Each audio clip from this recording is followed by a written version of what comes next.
Hello everyone and welcome back to my Bold and Beautiful 29 YouTube channel. I hope you guys are having a wonderful day. Before we start, please hit the subscribe button and give this video a thumbs up. Hope will cloud over Daphne return while Sheila wants a final farewell with Luna. Daphne has made a Los Angeles comeback. Hope clearly wouldn't be happy over the news. Carter has missed seeing Daphne around the office, but Hope will wish she'd just stayed in Paris. Although Hope will try to have faith in Carter and the commitment they've made, it'll be hard when Daphne's their flirting continuous. All those intoxicating scents Daphne wears wouldn't help matters, so Hope will have good reasons to be concerned. The longer Daphne sticks around, the bigger trouble she'll be to Hope and Carter's engagement. Hope may show her ring a bit and try to mark her home, but Daphne may move forward with a renewed Carter pursuit anyway. Brooke will dig her heels in against Taylor.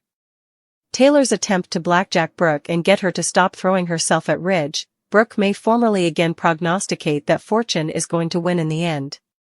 Ridge will manage to get on Brooke's bad side at some point and give Nick an opening he can work with. Brooke and Ridge always wind up back together sooner or laterally, so suckers should surely be prepared for that outgrowth. Finn and Bridget will continue to pound over the weirdness of Liam excrescence case and life-saving procedure. Bridget and Finn will protest their disquisition up a notch when it comes to figuring out why Grace handled everything in such a crazy, uncommunicative way. Scammer Grace will do her stylish to keep covering her tracks, but that could get harder as Finn and Bridget uncover further information. Sheila will maintain with Lee for some check. Sheila will want a final farewell with her granddaughter, so she may push to see Luna's body, grave or charnel. Lee won't allow that and will crush Sheila in the process, but it's only because she's cashing commodity huge.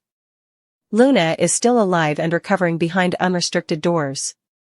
Steffi may say 4 shocked words after Grace a million phenomenon fraud blows up.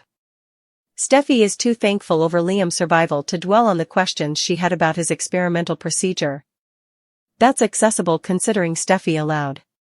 She was on the verge of losing Liam permanently. Grace is a reputed croaker and Finn co-worker, so there's no reason for Steffi to mistrustfulness the medical advance Liam entered. Steffi is just accepting the miraculous outgrowth and ready to look to the future. Steffi will have a veritably different station once Grace's deception falls piecemeal. Thanks to Finn's disquisition, it surely wouldn't be long until he figures out Grace offered up dummy reviews to make Liam suppose his brain mass was the real deal. Liam popping, he was presumably given commodity to mimic worsening excrescence symptoms. Grace finished off her scheme by persuading Bill to pay $1 million in exchange for a missing surgery that presumably amounted to a simple cut on Liam's head. Although Grace has easily been dragooned into all this, presumably due to a mountain of debt, that doesn't excuse the lengths she went to. Grace put Liam and his family through so important pain when they allowed. He was going to face a grim fate. Steffi was scarified at the study of living in a world without Liam in it. Liam is always going to be important to Steffi, especially since he's Kelly's father. The idea of Liam not being around to watch Kelly and Beth grow up was nearly too painful to bear. That's why Steffi will be mealy when Grace is exposed as a scammer in the coming occurrences. Steffi may have a chance to rip into Grace with everything she's got. That could lead to Steffi saying those 4 shocked words we suggested at "You make me sick." Steffi will unleash her fury and argue that Grace belongs in captivity over this news, so stay tuned for updates on any consequences that might be brewing. Liam's whole excrescence verity will shake up this in a big way. Bill and Katie need to reunite. Could a romantic fresh launch be ahead for this familiar brace? Bill and Katie have a nice spark on screen together. Katie and Bill have always passed the chemistry test, so it makes sense to have them come back around as a couple. We should also mention that Katie and Bill are both single. It's been that way for far too long at this point, so Bill and Katie could use a romantic connection in their lives again. Since both characters need love interests, this might be the perfect time to readdress the pairing and give Katie a new morning with Bill. Grace obviously scammed Bill out of $1 million with Liam fake excrescence and faux surgery. Bill could go off the rails and take his vengeance too far unless he's got someone like Katie to rein him in. Katie could be the one to step up and give Bill the support he needs once he finds out he got duped. Since Bill's heart was in the right place when he believed Grace and tried to give Liam a phenomenon, Katie may remind him of that. The most important thing is that Liam isn't dying, so Katie might help Bill avoid flying off the handle and making revengeful miscalculations. Grace clearly needs to pay, but Katie may push Bill to let law enforcement handle it and keep his own hands clean. Still, Katie might be willing to give him another chance in a renewed relationship, if Bill can show some growth as a character. Katie has plotted with precariousness regarding Bill's passions for Brooke. Since Katie doesn't want to be her family's runner-up in Bill's heart, she's nestled down from making another commitment to him. Bill hasn't been interested in Brooke for quite some time. Brooke has Nick pursuing her, but she's all set to reunite with Ridge once fortune brings them together in Italy. Brooke isn't going to be an option for the foreseeable future, so Bill won't be tempted by her. Katie won't have to worry about Bill and Brooke getting back together, so this is the ideal moment for a Bill and Katie romantic reboot rather. Finn busy while Steffi is gone. These hot plots could take center stage. Finn is stuck on this whole Grace situation since he can tell commodity isn't right. Finn is thankful that Liam going to recover, he can't make sense of Grace's conduct and the uncommunicative way she went about all this. Steffi has decided to leave city with the kiddies for a while, Finn may stay busy probing in the meantime. Grace's excrescence fiddle and fake procedure need to be exposed since it seems that's where this is heading. Finn formerly took a step toward relating with Sheila when he showed up at Il Giardino to thank her for stepping up for Steffi. Steffi also extended her gratefulness to Sheila, so effects are starting to shift a bit on B&B. Steffi isn't ready to forgive all Sheila's miscalculations, but she recognizes that Sheila has converted her life on some position.